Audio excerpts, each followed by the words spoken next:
vagarosamente sob a luz do sol, sem prumo, sem mastro, afogando, pulverizando amor, enquanto a poesia voa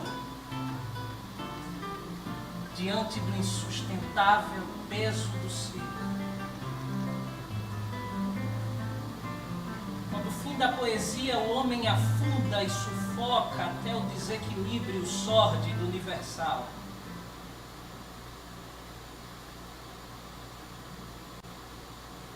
Foi numa clara e quente manhã de quarta-feira que eu saí da minha casa e tropecei num rato morto na porta. Afastei o bicho sem prestar atenção e desci as escadas. Quando eu cheguei na rua, eu vi com esses olhos que a terra há de mastigar uma dezena de ratos grandes, mortos, jogados sobre o lixo. Foi então que, de um arrepio que rasgou toda a minha espinha, eu senti que essa descoberta tinha de apavorante. Naquela manhã, toda a vizinhança só falava em ratos. Estavam em todas as partes, nos quintais, nas escadas, nos caixotes de lixo, nas ideias, nos pensamentos. O jornal local só falava em ratos e mais ratos, e o pior, que nós nem sabíamos as suas causas e efeitos.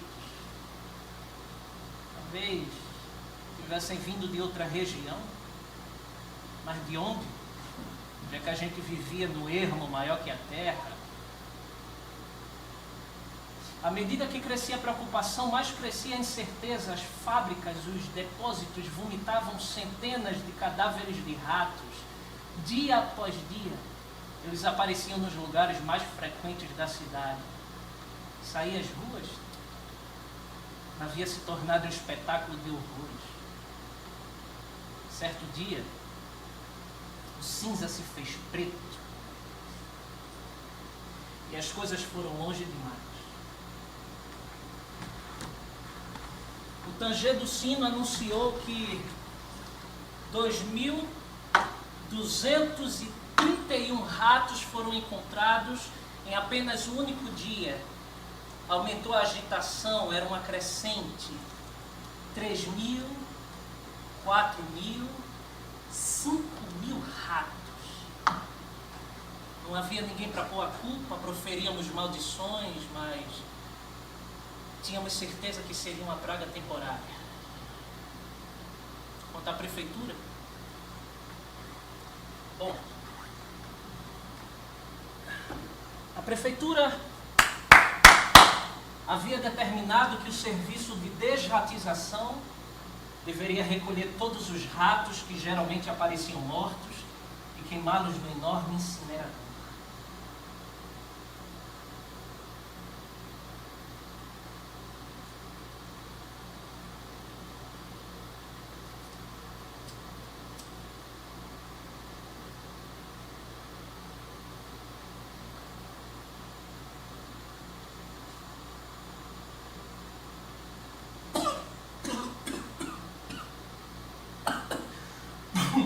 Isso por si só tornou o ar extremamente letal e a nossa existência uma condição.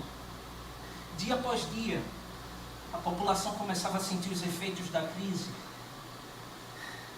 Lembro que certa vez eu vi um homem da janela de casa. Ele tinha largado o serviço para vomitar numa cesta de lixo e vomitava uma gosma rosada, pedaçuda, coberta de pus. Eu notei que o pescoço e o antebraço dele estavam inchados e que uma enorme mancha escura surgia em um dos braços, como se estivesse podre. Aquele homem chorava, tentando se sustentar numa força além de si até cair no chão, estatelado, gemendo de dor. Aquele homem de sangue sentia a poesia lhe saindo pelas entranhas enquanto proferia misérias. Eu lembro de ter fechado a janela totalmente assustado e olhado para o meu pai.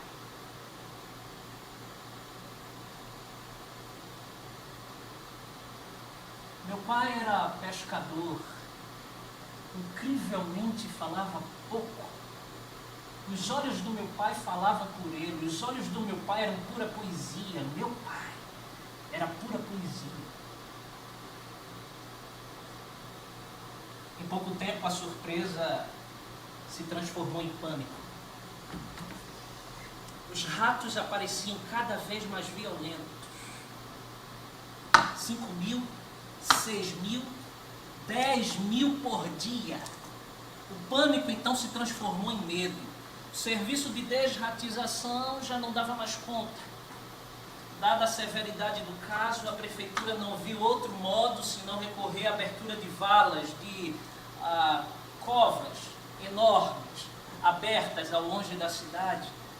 Mas para esse serviço precisaria de muitos homens, de preferência fortes e bem alimentados. Era um serviço condenável que nos faria ficar bem longe de casa enquanto durasse a epidemia.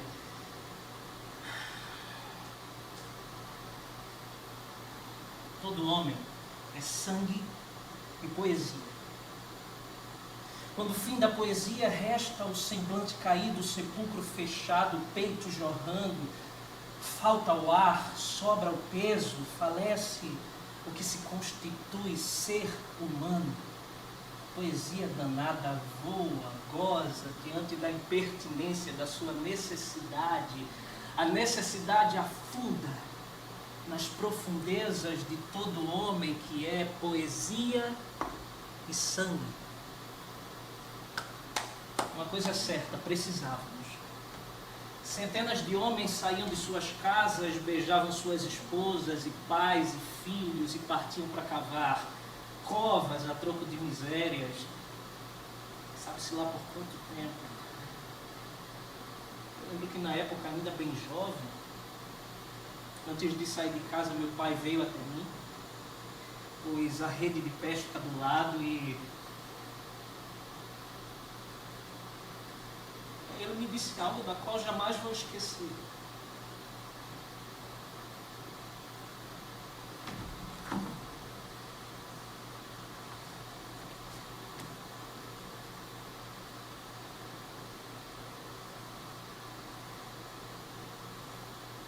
Meu filho, hoje você é homem adulto, toma suas decisões. Mas eu quero que você saiba que enquanto tiver o meu sangue nas suas veias, eu vou te amar com toda a minha força. Meu filho, o homem não pode voar, só pode navegar. Por isso eu sou pescador. O barco salva das profundezas.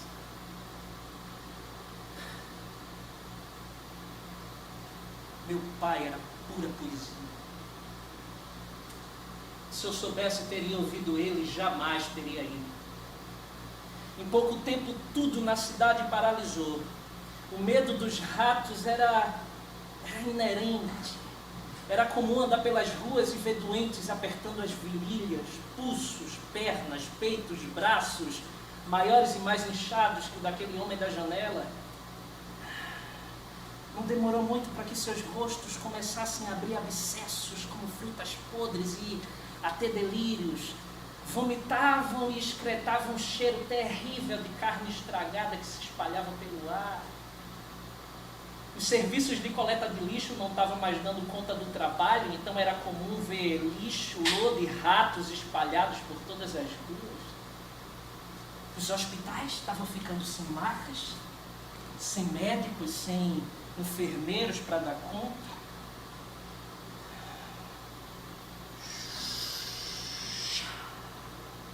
Se você tivesse com câncer ou qualquer outra doença, era melhor morrer em casa. Se apresentasse manchas pelo corpo, ficasse sem ar, de certo ia morrer. E se morasse com alguém, possivelmente esse alguém também ia morrer. As autoridades reconheciam a catástrofe, mas não davam braço a torcer. Viviam andando às ruas dizendo: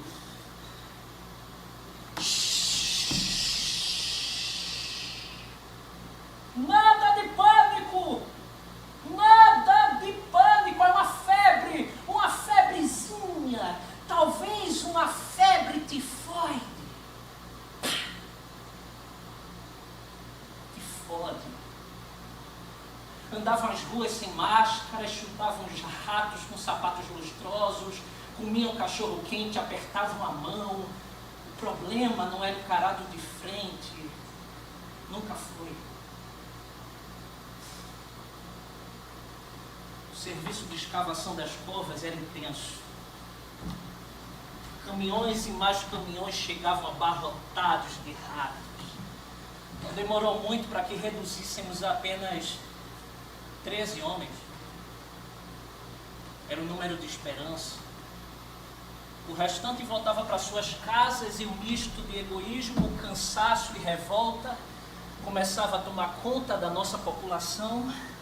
Muitos voltaram a abrir seus negócios, a ter opiniões, porque existem idiotas que só estão dispostos a aceitar a própria verdade e ignoravam as recomendações sanitárias de isolamento social, fechamento de fronteiras e uso de máscaras, enquanto a doença se espalhava e os ratos se amontoavam. Apertar a mão era proibido, abraçar uma ameaça. Mas ainda assim era comum ver um ou outro andando de mãos dadas ou em grupos. Daí, quando não havia mais espaço nos cemitérios, a nossa população, que até então disfarçava sua inquietação com brincadeiras, apareciam nas ruas cada vez mais silenciosos e abatidos. A doença não escolhia cor, não escolhia idade, religião, casta social. Cerca de uma semana depois, mais ratos emergiam das profundezas do inferno. Era uma praga, um inferno. Quanto mais ratos chegavam, mais fundo cavávamos. Cavar, recolher, puxar, cavar, puxar. O sol de rachar, a água suja, o feijão racionado, mas era essencial cumprir o dever. Eu estava me tornando um rato. Cheirava como um rato, expurgava como um rato, olhava como um rato, imundo sem valor, como a porra de um rato. Constantemente eu me perguntava se a nossa população estava se acostumando à situação. Uma porrada de gente morrendo e eu me preocupando se ia ganhar minha grana no fim do dia. Mas eu sabia que em algum lugar meu pai orava por mim. E o fato de saber que o seu sangue corria em minhas veias me motivava, tanto quanto a presença de todos aqueles homens, apegados à vida como carrapatos e alheios à presença de todos aqueles urubus carrascos que só aguardavam uma pontinha de desequilíbrio moral, torpe fraqueza tão comum aos homens de pouca fé.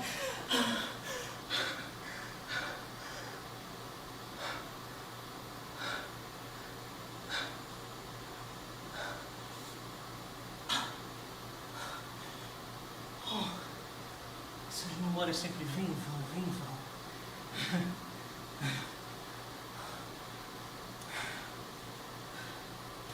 Há dias que a vida desce goela abaixo. Foi justamente num anoitecer sombrio de quinta. Os patrões não pagaram o nosso salário. Foi devastador. Todos aqueles socos, pontapés e xingamentos.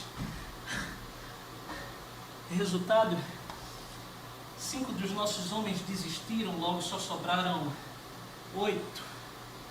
Eu acho que a fé ainda me mantinha naquelas covas. Daí, quando o verão chegou e o calor se intensificou, aumentou o número de vítimas, mortes e mais mortes. Teria a nossa pouca população se acostumado à situação? Depois disso tudo mudou, a atmosfera mudou, restava saber se os corações haviam mudado. Eu tentava manter a minha sanidade mental, acabado, humilhado. Mas como voltar por acaso ficar parado esperando as coisas melhorarem?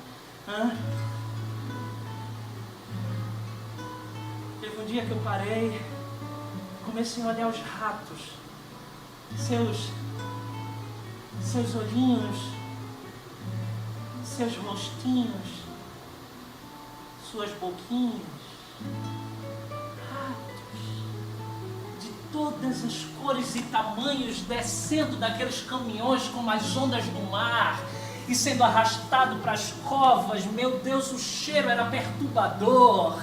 Nem 1000 anos vão apagar o odor das minhas narinas, o mistério dos muros, o terror das covas, o mal-estar dos campos que me causavam vertigem, cansado até para chorar.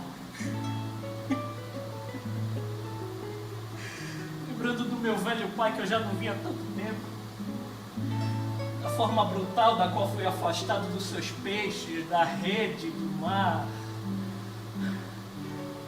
Pensava em todos os doentes que aguardavam uma boa notícia e eram surpreendidos pelo último suspiro.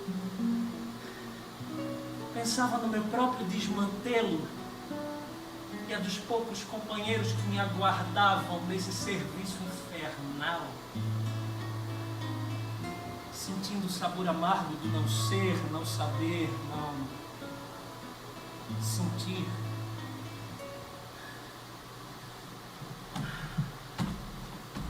Hoje,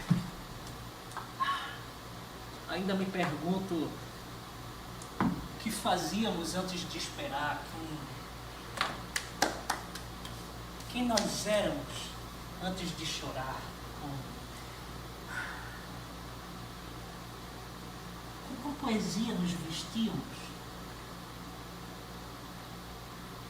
corríamos calçados ou descalços, andávamos vestidos ou pelados, éramos adultos ou crianças, bebíamos água ou cachaça, contemplávamos a rua ou apenas olhávamos para o chão. Como era sentir o cheiro das coisas, o pólen das flores, o cantar do galo, como era apertar a mão.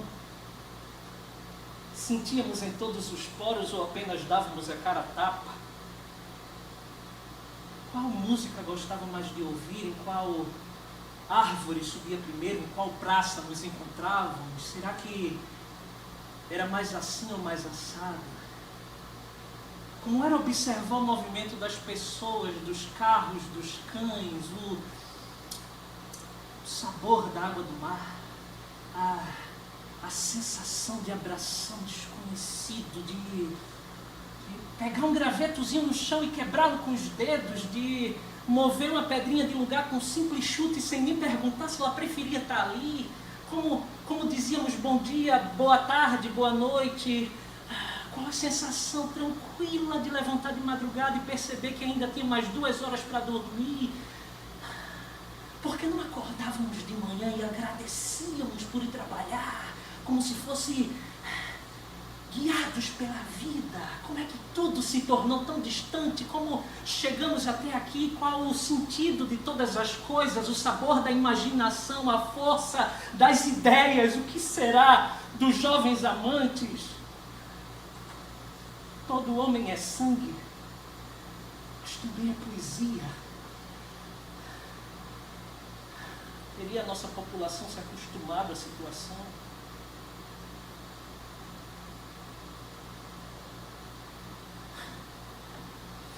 Talvez tenhamos chegado aqui pela nossa própria miséria, mesquinhez, desamor.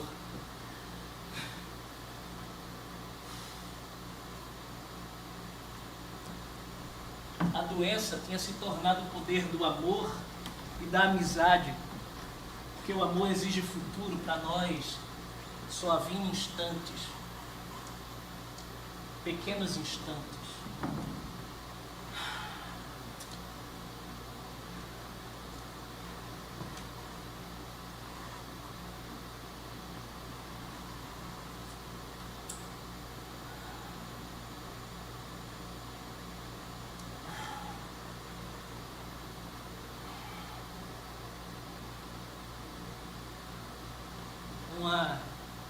vizinha Maria,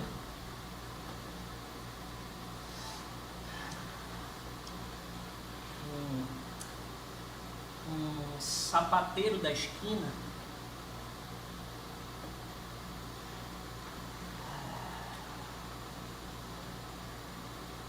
uma filha de um vereador,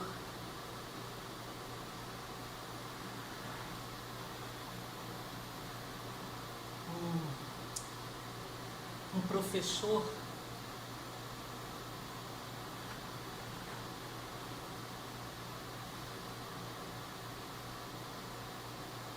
um rico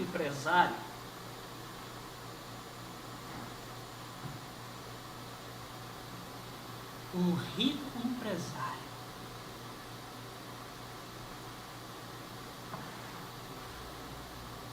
um bêbado da praça,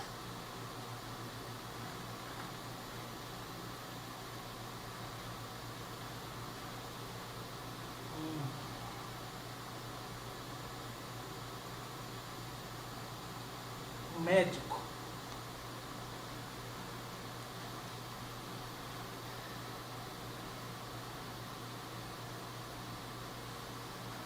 uma pequenina criança,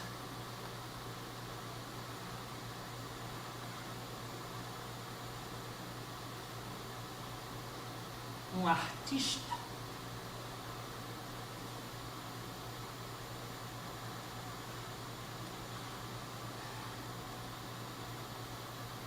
uma mãe,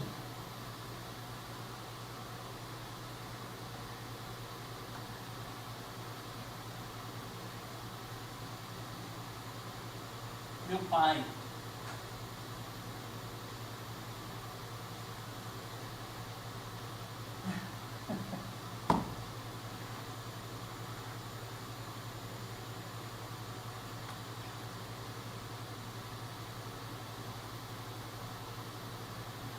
A vida de todos os brasileiros.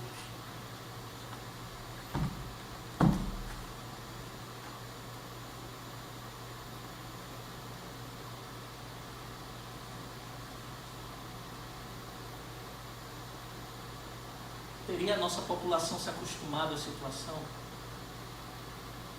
Sim. Tinha se acostumado porque não havia outro modo. Tinha a atitude da desgraça e do sofrimento porque não mais sentiam. A doença não morre, nem desaparece nunca. Pode ficar anos perdido nos móveis, nos baús, esperando doentes nos lenços, nas roupas, nas papeladas. Mas hoje, depois de tanto tempo, eu sei, enquanto existir dentro dos homens, para desgraça e afogamento de todos, jamais haverá libertação.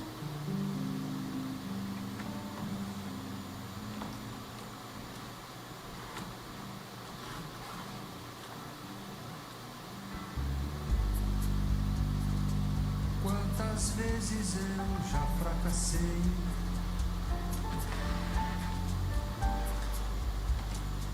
quantos bons momentos desprezei, e por pensar demais, por ouvir demais, por não saber olhar a vida, simplesmente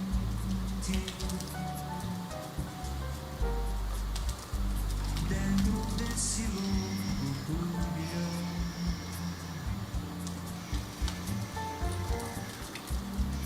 cada um querendo ser melhor,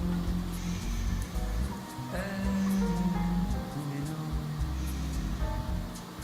se deixar ficar em tudo que você sentir, simplesmente.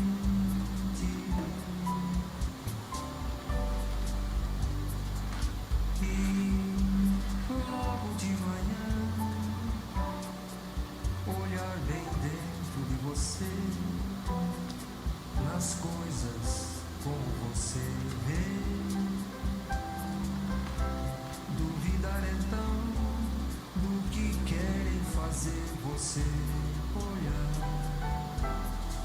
fazer você ouvir, fazer você